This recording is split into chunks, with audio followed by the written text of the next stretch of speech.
कबीरा तेरी झोपड़ी गलकटियन के पास। कबीरा तेरी झोपड़ी गलकटियन के पास, जो करेंगे सो भरेंगे, तू क्यों भयो उदास। हाय नमस्कार, कैसे हैं आप सब। कल ही मैंने एक छोटा सा पॉडकास्ट डाला था कॉफ़ी बी के नाम से, कोई मैसेज भी दिया था, अपने विचार बताए थे कॉफ़ी बी के बारे में, उसके पॉडकास्ट के बारे में। तो मुझे बहुत अच्छा लगा, आप सब फिर से मुझे मिले, मुझसे मुलाकात हुई, बातचीत हुई, उन सब पुराने दोस्तों के मैसेजेस आए जिनसे मैं यूट्यूब पर जुड़ी हुई हूँ। और हाँ, मैं जानती हूँ कि आज कौन सी तारीख है, आज 18 तारीख है। पता नहीं मैं ये पॉडकास्ट को कब ख़त्म कर पाऊँगी और कब उसको एडिट करके डाल पाऊँगी, लेकिन मैंने सोचा कि इससे पहले कि मैं फिर से मसरूफ़ हो जाऊँ अपने घर के कामों में, ऑफिस के कामों में, बच्चों में, दुनिया भर की जो ये चक्रव्यूह है ना अभिमन्यु का, उसे फंस जाऊँ, तो उससे बेहतर है कि मैं जितना भी हो सके छोटा छोटा करके आपसे बातचीत करूं, ताकि अपने कुछ वादे पूरे कर सकूं। क्योंकि मैं बहुत कुछ कहना चाहती हूँ, बहुत सारे पॉडकास्ट बनाना चाहती हूँ, बहुत से ऐसे ख्याल है, बहुत सी चीज़ें पेंडिंग है जो कि मैं कई अरसे से आप लोगों से वादा करती आ रही हूँ। कहते हैं ना, इंसान जब कोई बात करना चाहता है बहुत ज़रूरी, तो वो चाहता है कि उसके पास इनफ वक्त हो, लेकिन ऐसे इनफ वक्त के इंतज़ार में तो वक्त हाथ से ऐसे गुजरता है जैसे रेत फिसल जाती है ना। या ये कबीर साहब का दोहा बिल्कुल सत्य है, लेकिन कभी कभी हम इग्नोर भी नहीं कर सकते हैं। हम भी उदास हो जाते हैं, प्रभावित हो जाते हैं, जबकि आजकल तरह तरह के इन्फ्लुएंसर्स इतनी आसानी से हम सब के घरों तक पहुंच चुके हैं। उनकी जहन, उनकी सोच, उनकी अपनी ज़िंदगी की लचर व्यवस्था या उनका जो भी प्रभाव है वो कई नाजुक दिलों पर इन्फ्लुएंस करने लग चुका है। तो वजह है उदास होने की। और जहाँ पर बोलना बनता है वहाँ पर अगर हम चुप रहे तो हम भी हिस्सेदार हो जाते हैं, है ना। क्या कहते हैं कि अगर हम सॉल्यूशन का हिस्सा नहीं है तो हम प्रॉब्लम का हिस्सा हैं। तो क्यों ना सॉल्यूशन का हिस्सा बना जाए, क्योंकि प्रॉब्लम का हिस्सा तो हम शायद और भी कई चीज़ों में बने हुए हैं अपनी ज़िंदगी में, जाने अनजाने। एक दो विषय रह गए हैं जिन पे मैं बात करके ये चैप्टर क्लोज कर देना चाहती हूँ, इब्राहिम्स के बारे में। मैं सिर्फ एक इंसान के बारे में बात कर रही हूँ और वो है फर्जी फैज़ा। उसके लिए हाँ, तो ये कॉपीराइट कर लेती हूँ ये वर्ड फर्जी फैज़ा। तो कोई अगर आप यूज़ करेंगे ना आज के बाद फर्जी फैज़ा, तो मेरा नाम साथ में जोड़ लीजिएगा कि ये आशी जी ने नामकरण किया है इस मैडम का। तो एनीवे, उसके बारे में तो मैं अगले पॉडकास्ट बनाने वाली हूँ, जिसमें कि मैं उसकी प्रेगनेंसी के बारे में और बहुत कुछ जो मैं जानती हूँ, जितना कि मुझे जानकारी है और जो मैं समझती हूँ, वो मैं आपके साथ शेयर करूँगी। लेकिन अब आपको मैं ये बताना चाहती हूँ, या एक तरह से आपके साथ ये डिस्कस करना चाहती हूँ कि आपको क्या लगता है कि मुझे ये फर्जी फैज़ा क्यों पसंद नहीं है। ऐसी क्या वजह है कि मुझे वो इंसान पसंद नहीं है, वो महिला मुझे पसंद नहीं है, उसके विचार मुझे पसंद नहीं है, या जो भी वो इन्फ्लुएंस कर रही है वो मुझे पसंद नहीं है। क्योंकि वो मुझे पर्सनल तौर पे तो कुछ नुकसान नहीं पहुंचा रही, लेकिन अगर हमारे समाज को, हमारे आने वाली नस्लों को, या जो चल रहा है हमारे हिंदुस्तान में, क्या अगर उनसे कुछ प्रभावित होते हैं लोग, तो क्या वो हमारी जिम्मेदारी नहीं है कि अगर कोई गलत तरीके से इन्फ्लुएंस कर रहा है तो क्या हमारा फ़र्ज़ नहीं बनता एज अ पॉडकास्टर या एक जागरूक नागरिक होने के नाते ही सही, अपने विचार रखने का, ताकि फिर देखने वाले खुद फैसला कर सके कि सही क्या है, गलत क्या है। तो मेरे पास भी वजूहात हैं, क्योंकि मैं सिर्फ रिएक्शन नहीं देती हूँ। आप सब जानते हैं कि मैं रिएक्शन चैनल नहीं हूँ, मैं एनालाइज़ करती हूँ। जहाँ तक मेरी सोच काम करती है, जहाँ तक मेरे विचार काम करते हैं, मैं एनालाइज़ करती हूँ। और जो भी आँख के आगे से गुजरा, साथ में खुद को भी एनालाइज़ करती हूँ, क्योंकि हम तभी किसी को जज कर सकते हैं अगर हम खुद को भी जज करें उसी तौर पर। तो मैं आपको ये बताना चाहती हूँ, जो कि कई लोग कहते हैं कि आप क्यों उनके पीछे पड़ी हैं। मैं किसी के पीछे नहीं पड़ी हूँ। अगर कोई अपनी ज़िंदगी के एक लम्हात को, अपने विचारों को बेचने के लिए बैठा है, एक झूठे विचारों को जो ये पोर्ट्रे करते हैं, तो हमारा पूरा हक बनता है कि हम चीज़ों की जांच पड़ताल करें उनको खरीदने से पहले।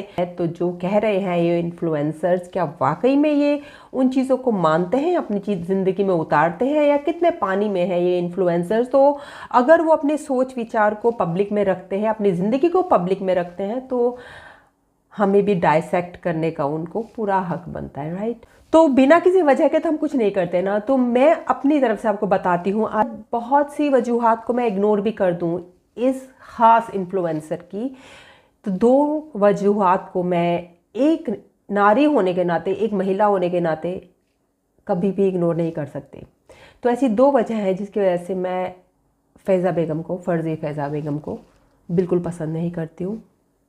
पहली, किसी मर्द के लिए, किसी रिश्ते की ज़रूरत के लिए, किसी रिश्ते की भूख के लिए अपने धर्म को बदलना, वो एक ही प्रॉब्लमेटिक चीज़ नहीं है, क्योंकि एक तो वो आपके इन्फीरियर कॉम्प्लेक्स को दर्शाता है, समाज में गलत इन्फ्लुएंस करता है कि एक लड़की को या एक इंसान को या लड़के किसी को भी प्यार पाने के लिए किसी भी हद तक गुजर जाना चाहिए। अपना सम्मान, अपना आत्मसम्मान, अपनी आइडियोलॉजी, अपने सोच विचार, अपने कल्चर को इस तरह फेंक देना चाहिए जैसे कि कोई अपने सड़े हुए अंग को फेंक देता है।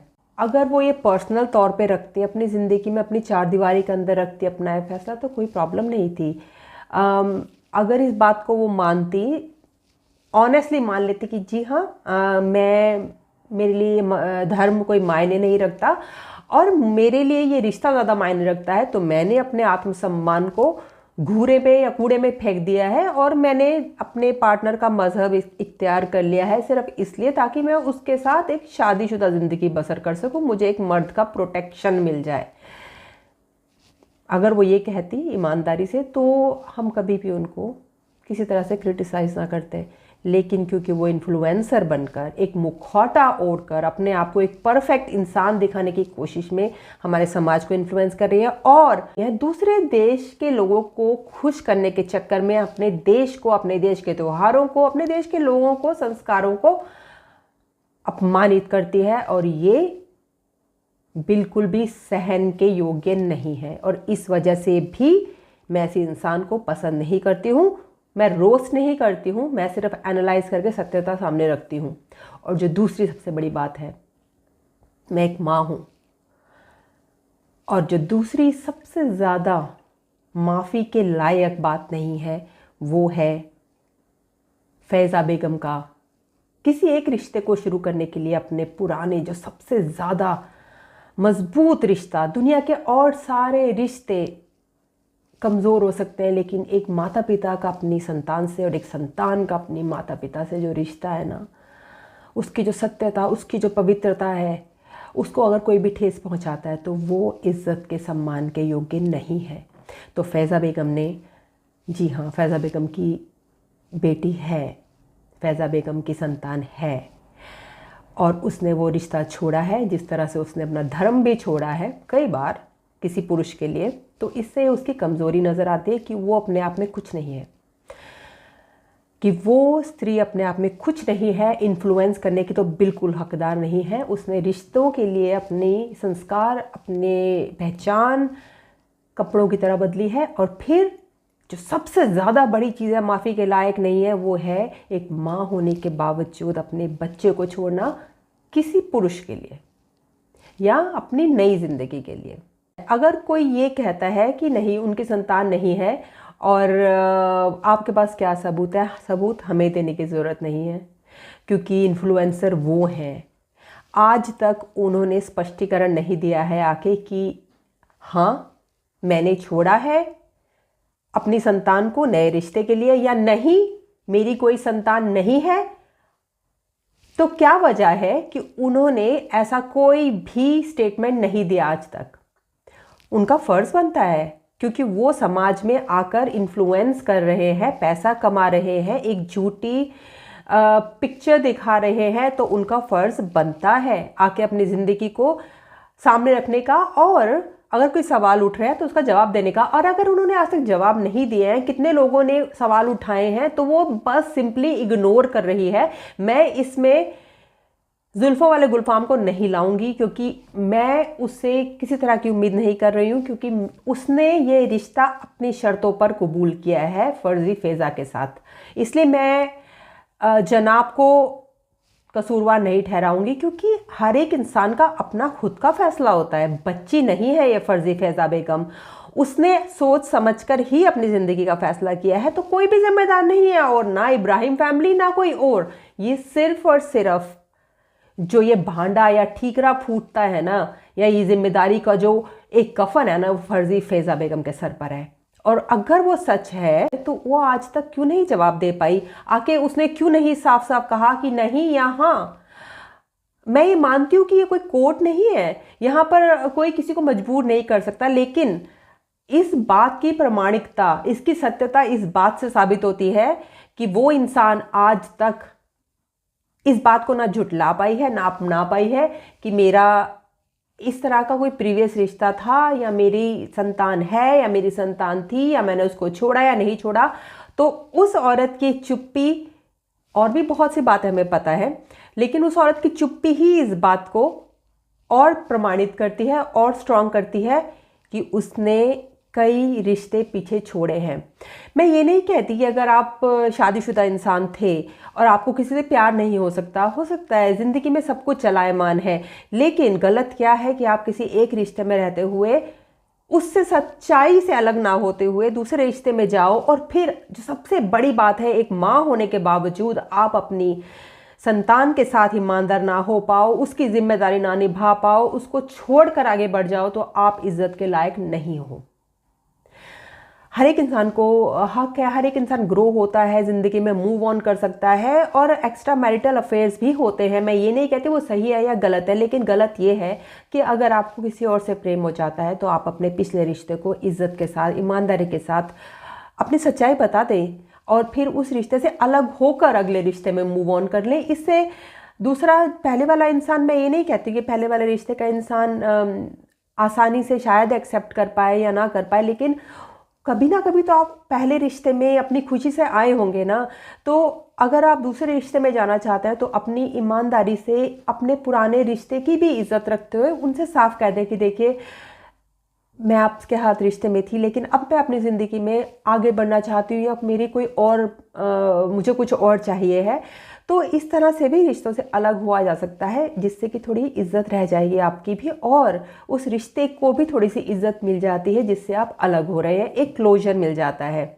लेकिन एक माँ का बच्चे से अलग होना अपनी मर्जी से, सिर्फ अपनी कोई और नई भूख के लिए, वो माफ़ी के लायक नहीं है, ना ही वो हमदर्दी के लायक है।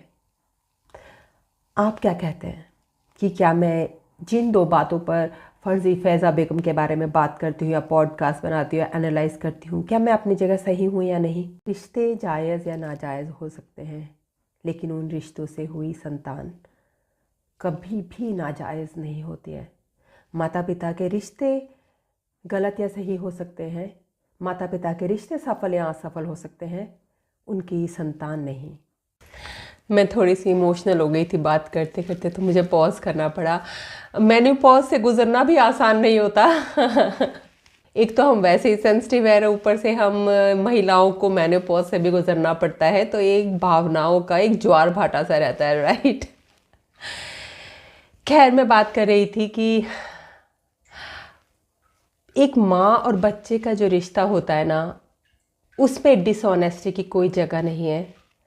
माँ और बच्चे का जो रिश्ता, जो जिम्मेदारियाँ होती हैं, आप उसको नकार नहीं सकते हैं। आपकी ज़िंदगी के फैसले चाहे कुछ भी हों, लेकिन माँ और बच्चे का जो एक बॉन्ड होता है, माँ की जो अपने बच्चे के प्रति एक जिम्मेदारी होती है, एक जिम्मेदारी तो एक बहुत अजीब शब्द है, अपने ही सृजन की हुई इतनी खूबसूरत ईश्वर की जो देन होती है, जो आपकी संतान होती है, वो आपका रूप होती है। चाहे दुनिया ठुकरा दे, लेकिन एक माँ अपने बच्चे को अपने से कैसे अलग कर सकती है, ये बात मैं कभी नहीं समझ पाऊँगी। खासकर अपनी उन खुशियों के लिए जो कि आपको आपके माँ होने के फ़र्ज से दूर करती है।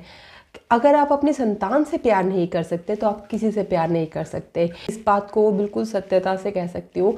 आपका अपने पेरेंट्स के प्रति, अपने माता पिता के प्रति जो सच्चा पवित्र प्रेम होता है, और आपके माता पिता का आपके लिए जो प्रेम होता है, और फिर आपका आपकी संतान के लिए, अपने बच्चों के लिए जो प्यार होता है ना, उसकी पवित्रता और उसकी स्ट्रेंथ दुनिया के किसी और रिश्ते में नहीं है।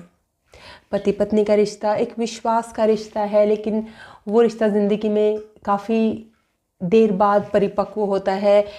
लेकिन आपके माता पिता से आपका खून का रिश्ता होता है, आपकी माँ से आपका एक अनकहा सबसे गहरा, जैसे धरती का रिश्ता है हमसे, उस तरह एक माँ का रिश्ता होता है एक बच्चे के साथ। वो कभी नहीं टूटता। चाहे जो इम्बिलिकल कोड है ना, जो कि नाभि, जिसे क्या कहते हैं, वो जो नाभि से जुड़े होते हैं माँ से, वो शरीर से चाहे काट दी जाती है, लेकिन एक माँ का अपने बच्चे के प्रति इनविजिबल जो कोड होती है ना, वो कभी नहीं टूटती। और यही हम जब माँ बनते हैं तो अपने बच्चों के लिए महसूस करते हैं। तो हमारा माँ बाप के प्रति रिश्ता और हमारा हमारे बच्चों के प्रति रिश्ता, ये ही दुनिया का सबसे स्ट्रॉन्ग रिश्ता है। अगर आप उससे ईमानदार नहीं हो सके तो आप किसी चीज़ से ईमानदार नहीं हो सकते। दुनिया में किसी इंसान से ईमानदार नहीं हो सकते हैं। जैसे कि मैंने कहा कि रिश्ते जायज़ नाजायज़ होते हैं, लेकिन एक माँ का अपने बच्चे के साथ रिश्ता, वो एक तरह से रूहानी रिश्ता भी है, वो एक दुनियावी रिश्ता भी है, वो हर हदों से पार है। वो रिश्ता कभी नहीं टूटता। और अगर कोई इंसान तोड़ दे तो वो इंसान विश्वसनीय नहीं है, विश्वास के काबिल नहीं है, इज़्ज़त के काबिल नहीं है, सम्मान के काबिल भी नहीं है। इसके बारे में मैं फिर गहराई से बात करूँगी जबकि मैं अगला पॉडकास्ट लेके आऊँगी, जिसमें कि मैं फ़र्ज़ी फ़ैज़ा बेगम के बारे में कुछ बातें करूँगी, उनकी प्रेगनेंसी से जुड़ी, उनकी ज़िंदगी से जुड़ी, जो कि समाज को प्रभावित करती है। अगर वो ये चीज़ें अपने घर की चार दीवारी में रखती तो हमें कोई प्रॉब्लम नहीं। अगर वो ईमानदारी से इन चीज़ों की जिम्मेदारी उठाती कि हाँ, मैंने अपनी ज़िंदगी में ये फ़ैसले करे हैं और मैं किसी को आंसरेबल नहीं हूँ, तब हम उसका सम्मान कर पाते। क्योंकि अगर इंसान अपनी करी हुई अपने लिए हुए फैसलों की जिम्मेदारी उठा सके ना, तो फिर वो इंसान इज़्ज़त के काबिल होता है। लेकिन अगर अपने आप को कुछ और दिखाने के चक्कर में, दूसरों को बेवकूफ़ समझने के चक्कर में, अपने आप को समाज में कुछ और दिखाने के लिए और पैसे कमाने के लिए अगर आप झूठा मुखौटा लगाकर समाज के सामने आकर उन्हें प्रभावित करते हैं गलत तरीके से, तो हमें भी आना पड़ेगा फिर, राइट। आज मुझे आपसे बातें करके बहुत अच्छा लगा, लेकिन ये बातें तो चलती रहेंगी। तो मैं अगला पॉडकास्ट जल्दी लेकर आऊँगी।